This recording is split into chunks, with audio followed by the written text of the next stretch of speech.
Copyright in the classroom is an issue that most of you probably don't take time to think about, but it's something that teachers need to think about every single day. So when was the last time one of our teachers broke the law? Today. At least one faculty member in this district broke some sort of copyright law.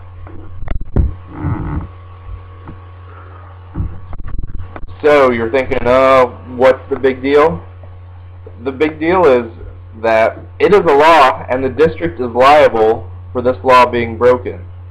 The district owns the Xerox machine. They own the computers. They are responsible for what is on them and how they are used.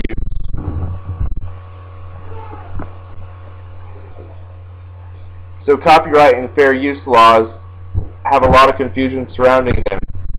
So what's fair use? It's not just about books anymore. We live in the 21st century. Movies, music, and TV and material from the internet are all content areas that are copyrighted. And just because material doesn't have a copyright circle on there does not mean that it's not protected. As far as fair use goes, there's a few general guidelines. It must be used for educational purpose. You cannot copy an entire work of something. Whatever you're using in the fair use cannot harm the market value of the product.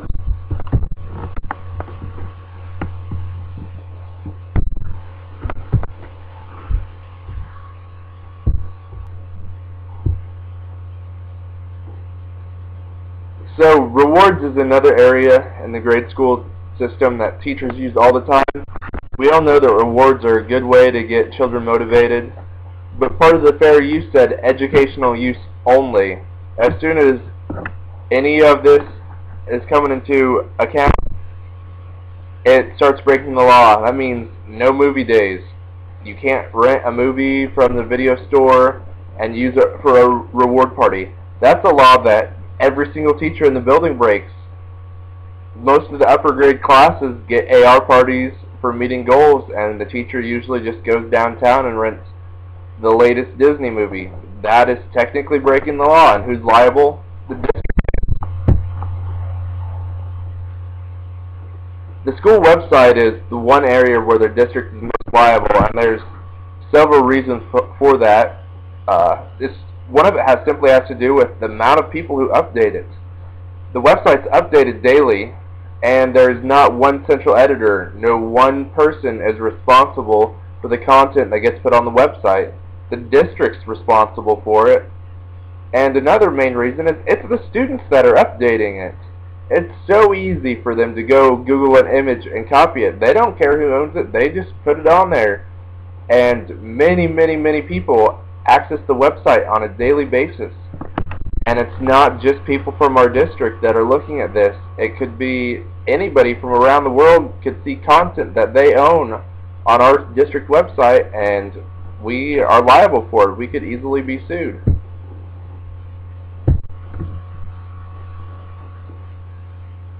Educational TV shows are okay to use in the classroom. Bill Nye the Science Guy, Magic School Bus, those things teachers can record and use. That's what they're intended for. The publishers are okay with that. Cable-only channels, not so much. If it's HBO, it doesn't matter how good of a documentary it is. A teacher cannot record that and use it in the classroom. And as far as teachers recording it anyways, technically someone from the school is supposed to be the person recording it. They're not really supposed to record channels from home. Sections of books are okay, but not the whole thing, and that's an issue that does happen in our district. If we're a copy short of a book, oftentimes the teacher will ask a building aide just to go make a copy for it, so she doesn't have to run every couple days to copy the sections that we're going to read. It's the entire book, and that is against the law. It is being used for educational purposes, but just educational purposes, there's way more to it than that. So we need to make sure that teachers have updated materials, that they have enough copies for all the students, so this isn't happening. Yeah, there's not a copyright editor coming in, but the little bit of money, extra money we could use updating materials and buying new books is money well spent if the district were to be sued. And teachers can't share software. If one copy is intended to go on one computer, it's one copy on one computer. Oh, a teacher can't install this new program she bought and want to share it with her friends down the hall on another computer. That's not okay either.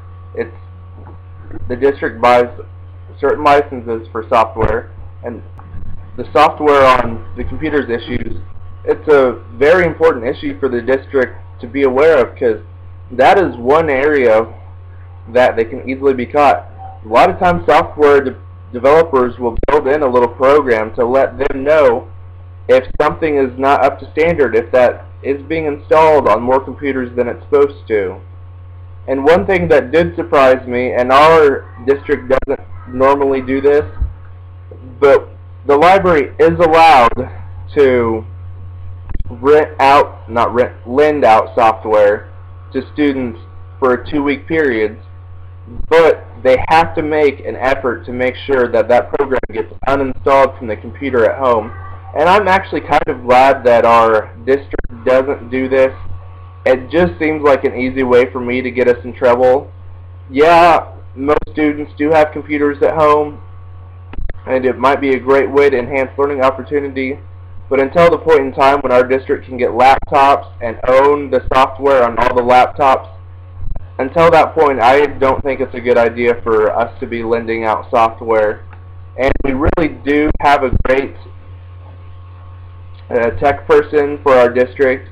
He does a great job being on top of things, and maybe we need to put him in charge of the school website to make sure that things are kosher, that software is being where it needs to be, that copyright's not being broken on the website. Or maybe one of the technology teachers at the high school would be willing to take on that role of editing the website and being in charge of software on the computers. So it comes down to what can be done. Well, first and foremost, increased funds to replace outdated text materials in the classroom. Kids are just rough on things. That's just the way of the world. Making sure teachers have enough extra money in their rooms to be used specifically for textbooks and reading books and any other print material that's often copied. And I know the budget's tight, but I mean, it's something that the teachers need. I mean, yeah, books are expensive, but so is the amount of toner and paper getting ran through that copier on a daily basis, that a lot of teachers don't have the storage or the foresight. They don't save those. They think, oh, next year I won't have that extra kid in class, so I won't need that copy I run out. And it ends up getting pitched. And that's just not okay either. Another thing is, we have great parent-ran organizations. We just need to get our teachers to be writing grants for these extra print materials. I mean, they buy us iPads for the classroom. They'd be more than willing to spend the money to let teachers buy and replace some books that they need. And another thing is, we need to educate our teachers and students. If they don't know what the rules are, they're not going to follow them. And part of educating them is educating them to care, because a lot of teachers are aware that they're breaking the law. They just really don't care that they are breaking the law. And one way that we could do this is we could post rules next to the copy machines as reminders to let them know what's allowed and what's not allowed. Let them know that the district does care. And I wasn't really aware that the district was liable. I just always assumed it would come back on the teacher, and the teacher would think that, oh, who's going to sue me? I don't have the money to do anything about it. I'm a teacher. I'm not rich. Then nobody's going to sue me. But when it comes to the district does have money backing it, and the district has to be extremely careful. I mean, we've been sued before for things not as bad as stealing copyright material, so that's just an extra precaution that we need to think about. The Columbia University Library released 4 factors to help determine if you're breaking fair use or not, jumping back to fair use, because that's an important part of this whole copyright issue. That's all the gray areas. It's not black and white, and teachers just need to be aware. And they have a quote from them: "To determine whether you are within fair use, the law calls for a balanced application of these four factors: the purpose and the character of the use. Is it for education, including whether such use is of a commercial nature or is for non-profit educational purposes? Are you trying to mass produce this, or are you just using in your individual classroom? The nature of the copyright work: is it print? Is it a book? Is it a TV show? Is it music? Music's a big issue that we really haven't talked about. But we have kids using laptops every day, and some of these laptops have iTunes on there. We need to be making sure that they're not copying and sharing music that's not allowed with each other." And the last factor was the amount of the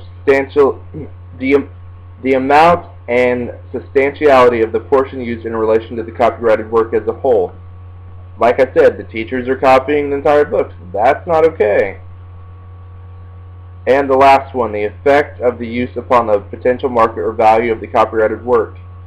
That's Columbia University Libraries 2011. So, is whoever holds the copyright, are they hurt? Are they losing money on the deal? Are you using their work to such an extent that they're not getting reimbursed for it? So it all comes back to copyright in the classroom.